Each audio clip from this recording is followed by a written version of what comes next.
అందరికీ నమస్కారం. లోన్ తీసుకోవాలని ఆలోచిస్తున్నారా? అయితే ప్లెడ్జ్, హైపోథికేషన్, మార్ట్గేజ్ ఈ 3 పదాలు ఖచ్చితంగా వినుంటారు. వినడానికన్నీ ఒకేలా అనిపిస్తాయి కదా, కాని వాటి మధ్య చాలా తేడా ఉంది. సో ఈరోజు ఈ కన్ఫ్యూజన్కి ఫుల్ స్టాప్ పెట్టి వీటి వెనుకున్న అసలు విషయమేంటో సింపుల్గా తెలుసుకుందాం. రైట్. ఇక డైరెక్ట్గా పాయింట్కి వచ్చేద్దాం. మనం బంగారాన్ని తాకట్టు పెట్టడానికి, ఒక కార్ లోన్ తీసుకోవడానికి, ఇంకా ఒక ఇంటి లోన్ తీసుకోవడానికి ఈ మూడింటికి మధ్య ఉన్న అసలు తేడా ఏంటి? ఇవన్నీ లోన్కి సెక్యూరిటీ ఇచ్చేవే అయినా వాటి మధ్య ఉన్న చిన్న చిన్న తేడాలే చాలా ముఖ్యమైనవి.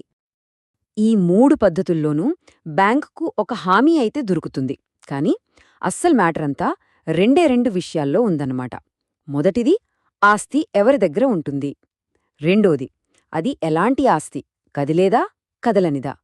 ఈ 2 ప్రశ్నలే ఈ మూడింటిని వేరుచేస్తాయి. సరే, ఫస్ట్ ప్లెడ్జ్ గురించి మాట్లాడుకుందాం. ఈ పద్ధతిలో హామీగా పెట్టిన వస్తువు బ్యాంకు దగ్గర ఉంటుంది. వాళ్లు దాన్ని వాళ్ల కస్టడీలో ఉంచుకుంటారు. ఇది గుర్తుపెట్టుకోవాల్సిన మెయిన్ పాయింట్.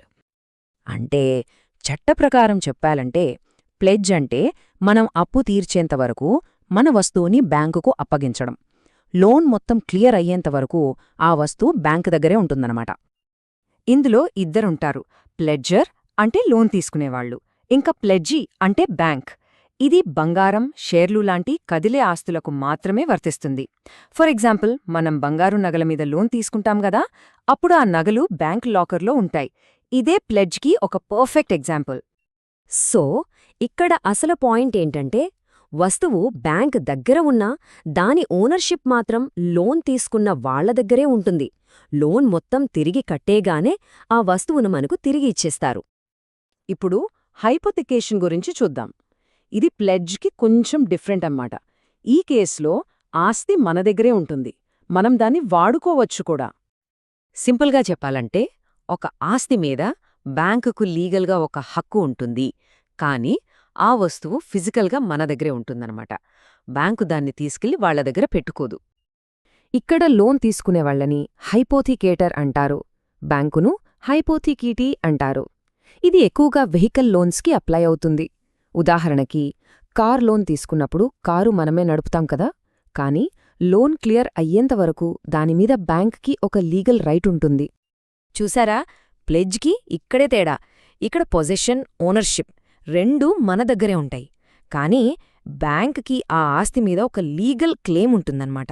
ఒకవేళ లోన్ కట్టలేకపోతే అప్పుడు బ్యాంకొచ్చి ఆ ఆస్తిని స్వాధీనం చేసుకోవచ్చు. రైట్. ఇక లాస్ట్ది, మార్ట్గేజ్. ఈ పదం ప్రత్యేకంగా కదలని ఆస్తులకు మాత్రమే వర్తిస్తుంది, అంటే ఇమ్మూవబుల్ ప్రాపర్టీస్ అన్నమాట. ఇది కూడా ఒక లీగల్ అగ్రిమెంట్.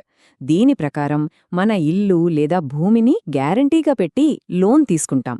మనం లోన్ కట్టేంతవరకు ఆ ప్రాపర్టీ మీద బ్యాంకుకి చట్టపరమైన హక్కులుంటాయి.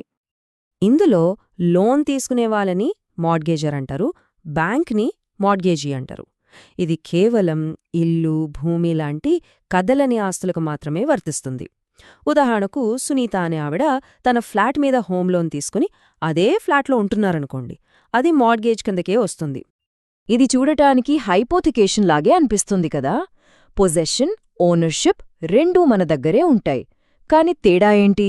ఆస్తి రకం. ఇది ఓన్లీ ఇమ్మూవబుల్ ప్రాపర్టీకి మాత్రమే. ఓకే, ఇప్పటిదాకా ఈ మూడింటిని విడివిడిగా చూసాం. ఇప్పుడు అన్నింటినీ పక్కపక్కన పెట్టి అసలు తేడా ఏంటో ఒక్కసారిగా చూద్దాం. అప్పుడు ఫుల్ క్లారిటీ వస్తుంది.